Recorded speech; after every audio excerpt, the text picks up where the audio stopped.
warahmatullahi wabarakatuh. Hai, ketemu lagi, sudah lama ya tidak ketemu. Kali ini kita akan melanjutkan tentang pajak.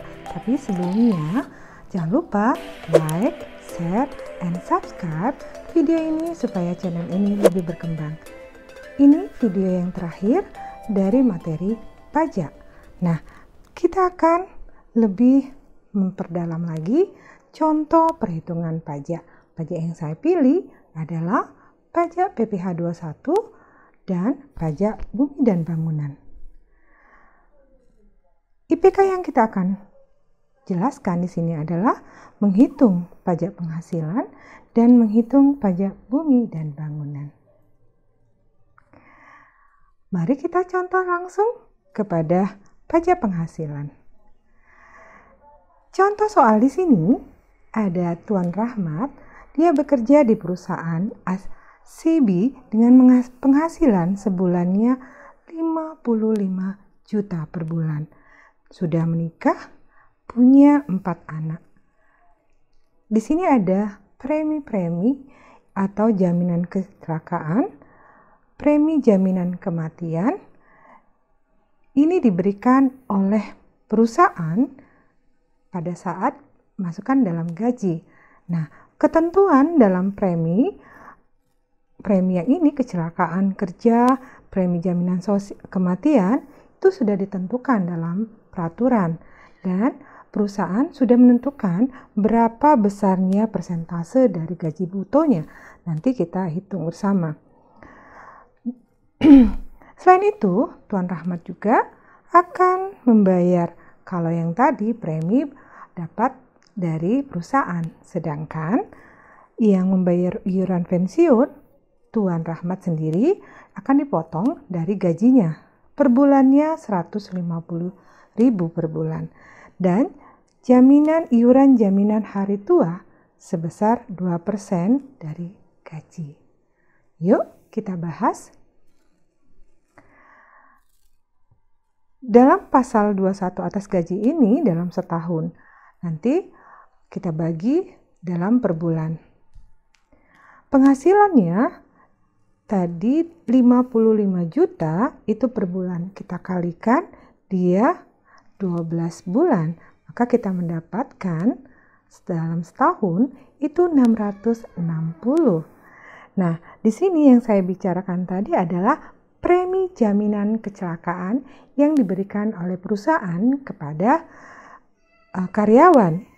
Ini merupakan tunjangan-tunjangan sebesar 9.900.000 dan jaminan kematiannya sebesar 1.980.000. Kita tambahkan nilainya, maka penghasilan brutonya sebesar 670.880.000 rupiah. Nah, ini baru penghasilan brutonya. Kita akan kurangkan dengan ada apapun. Ingat waktu dalam teori sebelumnya di video perhitungan pajak, apapun itu akan semua dikenakan biaya jabatan. Itu sebesar 5% dari gaji brutonya di sini. Kita kalikan dengan 671.880.000 rupiah. Maka kita dapat sebesarnya. Kenapa saya bilang di sini? Di sini ketentuannya dalam 1 bulan ketentuannya itu 500 per bulan. Sedangkan dalam bentuk setahun itu setinggi-tingginya adalah 6 juta. Jadi kalau seandainya hitungannya lebih dari 6 juta, maka pengurangan biaya jabatan tetap itu maksimalnya adalah 6 juta. Berikutnya adalah Tuan Rahmat membayar iuran pensiun. Per bulannya adalah sebesar 150.000. Kita kalikan 12 bulan, maka dapat 1.800.000. Nah, di sini iuran jaminan hari tua itu di soalnya adalah dalam bentuk persentase. yaitu 2% dari gaji. Gaji di sini adalah gaji brutonya. Nih, dapatlah dia dalam 1 tahun adalah sebesar Rp13.200.000. Nah, dari gaji penghasilan bruto kita kurangkan dengan pengurangan yang kita tambahkan terlebih dahulu, nilainya Rp21 juta. Pengurangan ini kita kurangkan dan akhirnya kita mendapatkan penghasilan bersih atau netonya sebesar Rp650.880.000.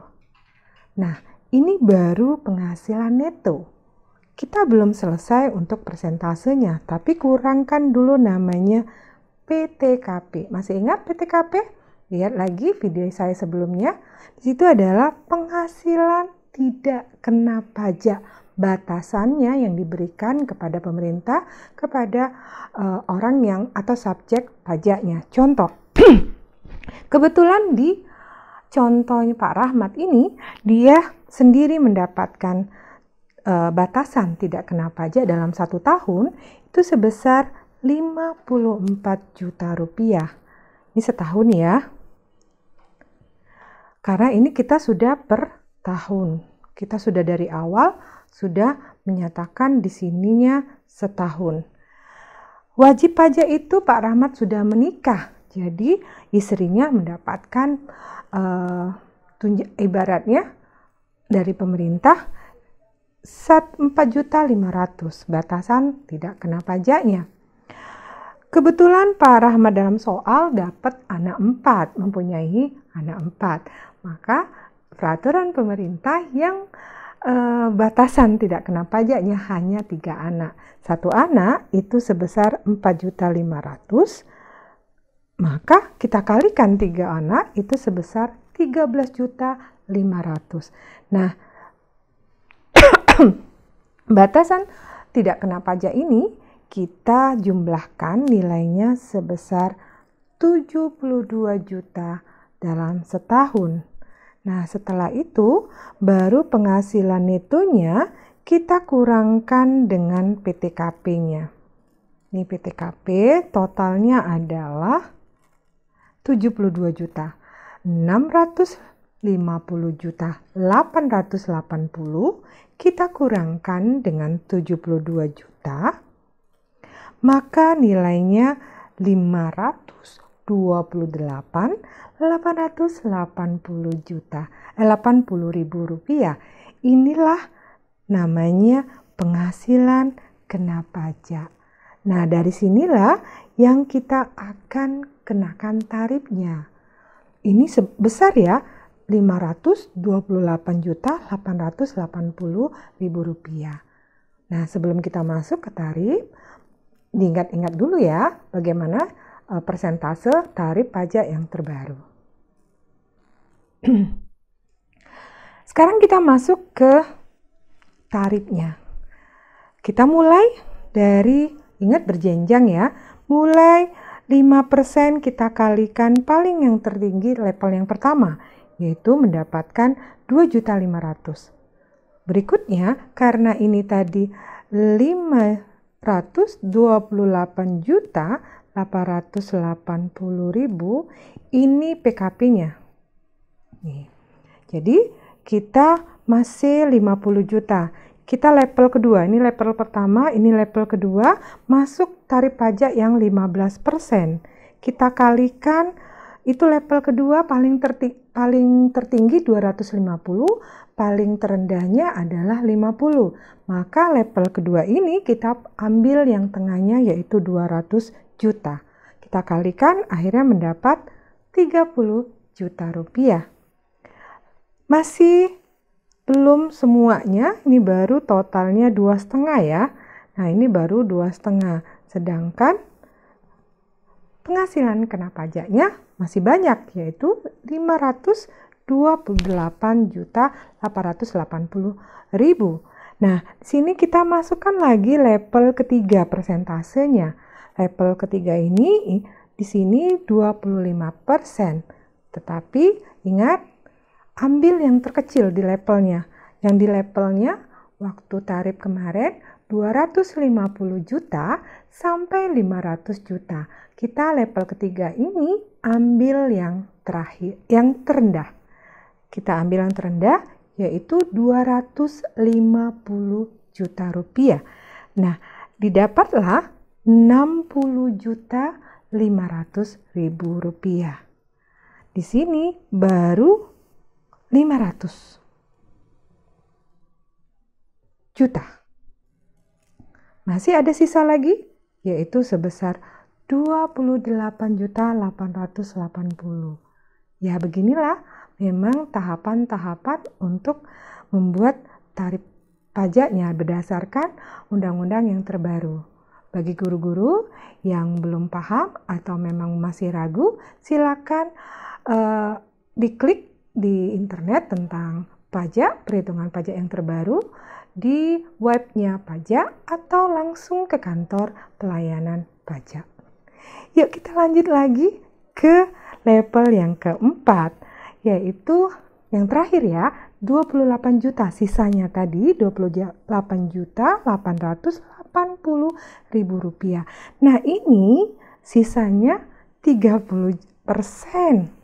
Level keempat masih ingat? Level keempat 30% yaitu lebih dari 500 juta. Karena soalnya ini sisanya dari soal Pak Rahmat adalah 28.880.000, maka sisanya inilah kita kalikan dengan persentase yang terakhir. Maka didapat 2.599.200 rupiah. Nah, kita tambahkan seluruh hasil perkalian tarif tadi dan akhirnya kita mendapatkan dalam 1 tahun pajak yang harus dibayar didapat adalah 97.599.200 rupiah. Nah, kita bagi dari hasilnya per tahun, kita bagi menjadi 12 bulan, per bulannya menjadi 8.199.266,67. Ini biasa nanti dibulatkan ke atas. Itulah tadi hitungan untuk PPh. Sekarang kita masuk untuk perhitungan pajak bumi dan bangunan. Di sini contoh soalnya, ada Pak Anton memiliki rumah seluas 300 meter persegi di atas tanah 500 meter persegi. Diketahui harga bangunan tersebut adalah sebesar 2 juta per meter, ini per meter persegi. Dan harga tanah per meternya adalah 1 juta rupiah. Nah, di sini kita akan menghitung berapa PPh yang harus dibayar oleh Pak Anton. Di sini ada ketentuan tarif pajak yang telah ditentukan oleh pemerintah daerah sebesar 0,2%. Sebelum kita masuk ke perhitungan, masih ingat dengan video ketentuan teori-teori pajak bumi bangunan yang pada video YouTube saya sebelumnya, ada tarif pajak yang telah ditentukan oleh pemerintah daerah. Ingat, PBB termasuk dengan PBB P2, yaitu perkotaan dan perdesaan. Ini tergantung dari pemerintah daerahnya. Maksimal itu sebesar 0,3%. Jadi tergantung dari pemerintah daerah tersebut. Dan untuk tarif pajaknya nanti kalau di atas 1 miliar, maka tarif pajaknya akan terkena di atas 1 miliar ini 40% bagi PBB P2, perkotaan dan perdesaan. Lebih kecil dari 1 miliar itu 20%. Nah, terus untuk undang-undang yang terbaru, saya contoh soal ini menggunakan undang-undang yang terbaru 2019, itu tidak mempunyai lagi batasan tidak kena pajak atau bangunan tidak kena pajak. Bangunan tidak kena pajak. Kalau sebelumnya saya contoh di soal di YouTube video channel saya kemarin yaitu 12 juta, terus berubah menjadi 24 juta. Kalau yang sekarang tidak ada lagi batasan bangunan tidak kena pajak. Jadi kita masukkan contoh soalnya. Kita jawab ya. Nilai jual objek pajak tadi tanahnya sebesar 500 meter persegi, kita kalikan nilainya, ini persegi ya, nilainya 1 juta, maka dapatlah 500 juta rupiah. Nilai jual objek pajak bangunan 300 meter persegi, per meternya adalah 2 juta, maka kita dapat 600 juta. Nah, di sini karena tadi kita menggunakan undang-undang yang terbaru, tidak ada lagi bangunan tidak kena pajak. Maka kita tambahkan langsung saja tanah dan bangunan. Nilai jual objek pajaknya kita tambahkan sebesar akhirnya kita mendapatkan nilai jual kena pajak. Nah, ini sebesar 1 juta. 1 juta. Ini 1 miliar sudah. 1 miliar 100 juta. Nah, kalau ingat tadi kalau sudah di atas 1 miliar, maka nilai jual kena pajaknya kita kenakan persentasenya yaitu 40%. Nah, kita dapat menjadi 440 juta rupiah. Setelah itu baru kita kalikan tarif pajaknya. Tarif pajak PBB di soal tadi 0,2%. Ingat ya, berdasarkan ketentuan atau peraturan dari pemerintah daerah masing-masing. Daerah tersebut di sini contoh soalnya, seandainya di sini ada 0,2%. Kita kalikan nilai jual kena pajaknya dapat 440 juta rupiah, maka kita dapatlah tarif pajak PBB sebesar 880.000 rupiah. Nah, inilah pajak yang harus dibayar, pajak bumi bangunan yang harus dibayar oleh Pak Rahmat sebesar 880.000 rupiah. Ingat ya, kalau PBB itu tidak ada per bulan, bayar PBB itu setahun sekali. Sampai di sini dulu pembahasan kita tentang soal-soal pendalaman dari perhitungan pajak PPh 21 dan pajak PBB. Semoga perhitungan ini menambah wawasan dan membantu murid-murid di kelas maupun guru-guru. Sampai di sini dulu. Jangan lupa ya, sebelum tutup videonya, channel ini maka like, share, dan subscribe supaya tetap semangat dan selalu belajar dengan channel Ekonomi Asik. Dah, sampai jumpa. Assalamualaikum warahmatullahi wabarakatuh.